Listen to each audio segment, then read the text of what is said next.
नमस्कार जोहार। आप देख रहे हैं शक्ति झारखंडी। जयराम महतो दिल्ली आने के बाद प्रेस कॉन्फ्रेंस में क्या बोले, देखिए। इस तमाम खबरों के लिए बने रहिए शक्ति झारखंडी के साथ। नमस्कार जोहार, जय हिंद। स्वस्थ होकर जल्दी वापस आए। तो क्या उनको अभी विधानसभा चुनाव में सीरीज से उतारेंगे? देखिए, ये तो हमारे यहाँ संगठन का फीडबैक तय करेगा। ये जनता का भी फीडबैक जो सर्वे टीम करने जाएगी वो तय करेगी। स्क्रीनिंग कमेटी के पास जो रिपोर्ट पहुंचेगी वो तय करेगी। संसदीय बोर्ड तक जो आएगी वहां तय होगी। इस बार थोपे हुए लीडर नहीं दिए जाएंगे और ना ही केंद्र अध्यक्ष जिनसे उनकी मित्रता है, गहरी मित्रता है, वो कोई उनके फेवरेट हैं, उनको हम मैदान में उतार देंगे। ऐसा भी भूल हम लोग नहीं करेंगे। अभी तो तय नहीं है कि नहीं, अभी कहीं किसी का तय नहीं हुआ है। मेरा खुद का तय नहीं हुआ है कि हम लोग कहाँ से चुनाव लड़ेंगे। जी बातचीत तो हो रही है और बहुत सारे प्रत्याशी, एक विधानसभा में काफी प्रत्याशी है जो अपनी दावेदारी को प्रस्तुत भी कर रहे हैं। लेकिन लोकसभा चुनाव में देवेंद्रनाथ महतो का परफॉर्मेंस किस तरह से देखते हैं आप? जी बढ़िया रहा है। हमारे सभी प्रत्याशियों का परफॉर्मेंस बढ़िया रहा है। रांची रहे, हजारीबाग रहे, धनबाद रहे। तो उनकी दावेदारी बनती है। देखिए, दावेदारी संगठन के वोट है, वोट प्रत्याशी के नहीं, ये संगठन के वोट हैं, तो संगठन तय करेगी।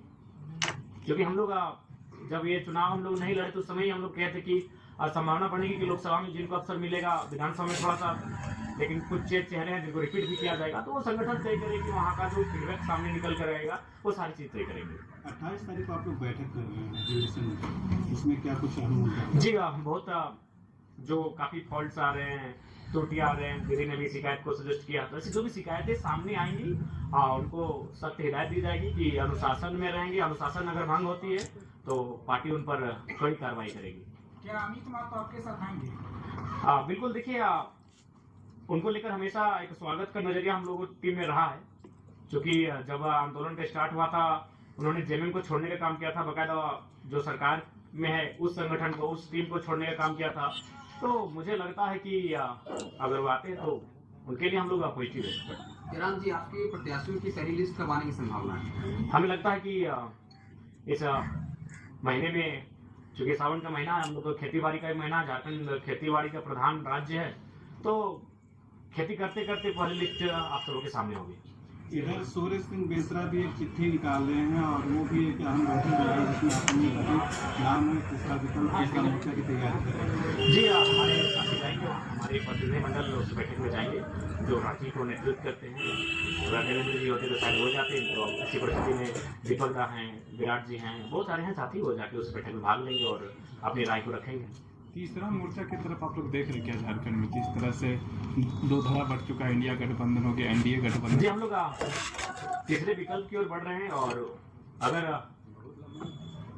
विचारधाराएं हमारी चलती हैं तो थोड़ा हम लोग आएंगे एक साथ। देखिए, जहाँ तक पार्टी के रजिस्ट्रेशन का सवाल है, अंतिम पड़ाव की ओर है और हमें आशा है कि एक सप्ताह के भीतर हम लोग का पार्टी का रजिस्ट्रेशन नंबर अलॉटमेंट कर दिया जाएगा। कुछ त्रुटियां आई थी, कुछ लोग केंद्र तक पहुंचे थे कि हमारी पार्टी का रजिस्ट्रेशन ना हो, जो कि दुर्भाग्य है। लोकतांत्रिक देश है, हमें हराइए, मैदान में उतर कर हराइए, हमें बुरी तरह हराइए, इतना बुरी तरह हराइए कि हम लोग 2029 में चुनाव लड़ने का हौसला न रख पाए, ऐसे हराइए हमें।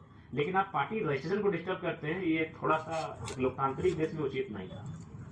संसद में बजट पास हुआ है, झारखंड को जो मिला है, क्या आप उससे संतुष्ट? नहीं, बिल्कुल संतुष्ट नहीं है। झारखंड को जो मिला है बहुत सारी खामियां हैं और हम लोग संसद की जब आपने बात कही है तो हम जितने भी हमारे 14 नवनिर्वाचित सांसद चुन के गए हैं उनसे भी हमारा संदेश होगा कि जो झारखंड को एक विशेष राज्य दिलाने के लिए अपनी आवाज को बुलंद करें और विशेषकर जो झारखंड के जमीन संबंधित कानूने हैं उनको लेकर अपनी आवाज को बुलंद करें। झारखंड के जो विस्थापितों के मामले हैं उनको लेकर अपनी आवाज बुलंद करें। और आपकी बातों ही बातों में पता चली कि आज केंद्रीय मंत्री भी आए हैं, तो अगर उन तक हमारी आवाज नो डाउट जाएगी ही, कहीं ना कहीं उनके कानों तक जाएगी किसी न किसी माध्यम से। तो उनको हम यही कहना चाहेंगे कि आप आए हैं कोयलांचल में आपका स्वागत है, लेकिन आप कोशिश कीजिएगा कि कोयलांचल के कोयले में जो आग लगी है तो उसको देख के मत जाइएगा। कोयलांचल के जो विस्थापित थे उनके कलेजे में जो आग लगी उसको भी देखकर जाइएगा। और सांसदों से आग्रह होगा विशेषकर जमीन कानूनों को, क्योंकि मैं 2 सालों से लगातार मैं कह रहा हूँ, आज अगर मेरे घर में सबसे ज्यादा शिकायतें कहीं से आई है तो जमीन संबंधित आई है। जमीन संबंधित इसलिए आई है क्योंकि ये बिल गेट्स ने दुनिया को बताया है कि आज के डेट में सबसे बड़ी संपत्ति कुछ है तो वह जमीन है। तो इसलिए यहाँ के लोगों की जमीनों पर जोरदार लूट मची है। अभी उस समय जब सीआईडी और एसपीसी की कानूनें हैं, इन कानूनों को धराशायी करते हुए लूट जब मची है, तो हम सोच सकते हैं कि आम व्यक्ति न्याय के लिए कितना संघर्ष कर रहा है। तो इसलिए मेरा मानना है कि इस राज्य को एक विशेष राज्य का दर्जा दे, इस बात की आवाज उठाई जाए, इस राज्य को संरक्षण मिले, इस बात की आवाज उठाई जाए। और आवश्यकता है, देख सकते हैं असुरी जनजाति समापन की ओर है, बिरहोनी समुदाय अपने बहुत मतलब समापन की ओर जा रहे हैं। बहुत सारे ऐसे समुदाय हैं जो लगभग नग्न हो रहे हैं। तो इसको अगर बचाना है, संरक्षण देना है, तो मुझे लगता है इस विषय पर पहल करनी चाहिए। जैसे आप झारखंड बदलाव की बात करते हैं और जब झारखंड रांची राजधानी में आंदोलन का शुरुआत होता है, जब आप भी बताकर उसको देखिए, सबसे पहली बात अच्छा एक बात बताइए, हम ऐसा थोड़ी है कहीं हम लोग पिकनिक स्पॉट पे बैठे हैं। सबसे पहली बात, अगर रिजवान जी को कुछ होता है, मोतीलाल जी को कुछ होता है, संजय जी को कुछ होता है, मनोज जी को कुछ होता है, देवेंद्र जी को कुछ होता है, तो पूरा राज्य जानता है। लेकिन हम जहाँ थे वहाँ 3 दिनों से हाथियों का आतंक था। अगर वहां समस्याएं नहीं होती, हम आते, हम समस्याओं के बीच घिरे थे। तो इसलिए सबसे पहली बात आपको इस बात को जानना होगा कि एक समय में कई आंदोलन हम लोग करते हैं। जैसे एक दिन 4 जगह हमारी टीम धरना पर बैठी थी, और चारों जगह कहीं 7 लाख, कहीं 12 लाख, कहीं 16 लाख मौजा लिखे उठे। तो हर जगह जयराम महतो का जा पाना संभव नहीं है। हर आंदोलन को हम लोगों ने समर्थन किया है। तो संगठन इसीलिए होता है। आप किसी भी संगठन की बात कीजिए, क्या हर जगह के केंद्रीय अध्यक्ष पहुंचते हैं? तो नो डाउट आज बीते 2 सालों में जनता की उम्मीद बनकर अगर कोई आया तो हमारा संगठन आया है।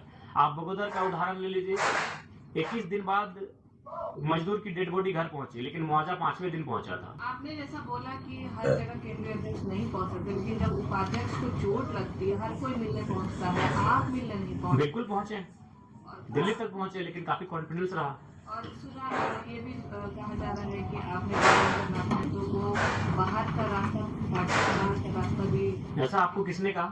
इसमें कितनी सच्चाई? नहीं, बिल्कुल सच्चाई नहीं है। आप बाकी अगर कुछ लोग ऐसा माहौल बनाते हैं तो बड़ा दुर्भाग्य है। आखिर एक बात बताइए, देवेंद्र नाथ जी आज कई वर्षों से आंदोलन कर रहे थे, आज हम लोग साथ गए। आज रांची सीट वो खुद लड़ना नहीं चाहते थे, हमने फोर्सफुली उनको रांची सीट लड़वाया कि वहाँ सब कोई चुनाव प्रत्याशी नहीं है हमारा।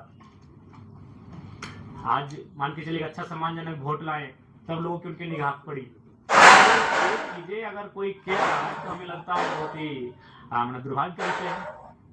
कल बीजेपी के एक प्रतिनिधिमंडल ने इलेक्शन कमीशन ऑफ इंडिया से मुलाकात की और उन्होंने कहा कि झारखंड में जो है डेमोग्राफिक चेंज होगा, बहुत सारे विधानसभा क्षेत्रों में अप्रत्याशित तरीके से वोट। आपका क्या ऑब्जर्वेशन है कि वाकई में झारखंड में क्या जनसंख्या की परिवर्तन आया? देखिए, संभावना है कि जो हमारे सटे हुए राज्य हैं, सटे हुए देश हैं, उनसे आए हैं आबादी, और हमें लगता है कि हमें उस विषय पर गंभीर होकर चिंतन मंथन करना भी चाहिए। सबकी अपनी अपनी सीमा है, सबका अपना अपना क्षेत्र है, अपने अपने भौगोलिक क्षेत्र में सबका निवास है। तो इस बात का ध्यान होना ही चाहिए। देखिए, इस बात के लिए इसलिए मैं कहना चाहूंगा क्योंकि लोग भी इस बात को कहते हैं कि मान के चलिए कि भारत एक संवैधानिक देश है, कोई आता है रहता है, लेकिन मैं बार बार इस बात को कहता हूँ कि अगर कोई आके यहाँ बसता है और उसके बसने से अगर हमारी जो आबादी है उस पर अगर कोई प्रतिकूल प्रभाव ना पड़े तो स्वीकार कीजिए, लेकिन अगर उस पर अगर प्रतिकूल प्रभाव पड़ता है, उनकी भाषा, संस्कृति, परंपरा उनके, तो मुझे लगता है यहाँ प्रतिबंधित क्षेत्र होना चाहिए। तो युवाओं का नेता रहा है, स्थानीय नियोजन नीति करता रहा है, 32, 34, 36 भी करता रहा है। अब जो भाजपा के साथ जो संबंध गहरे होते जा रहे हैं, ऐसे में किसने कहा गहरे होते जा रहे हैं? अगर भाजपा से मेरे संबंध गहरे होते तो आप जयराम महतो से आज प्रेस कॉन्फ्रेंस नहीं कर रहे होते हैं, भाजपा के सांसद से कर रहे होते हैं। बाजार में बहुत सारी खबरें रहेंगी। बाजार का काम ही होता है चाय की दुकान में पान की गुमटियों में बैठना और इसी प्रकार की अटकलें लगाए जाना। अगर ऐसा संबंध मेरा गहरा होता तो दिल्ली में हमारा पहरा होता। आज आपके बीच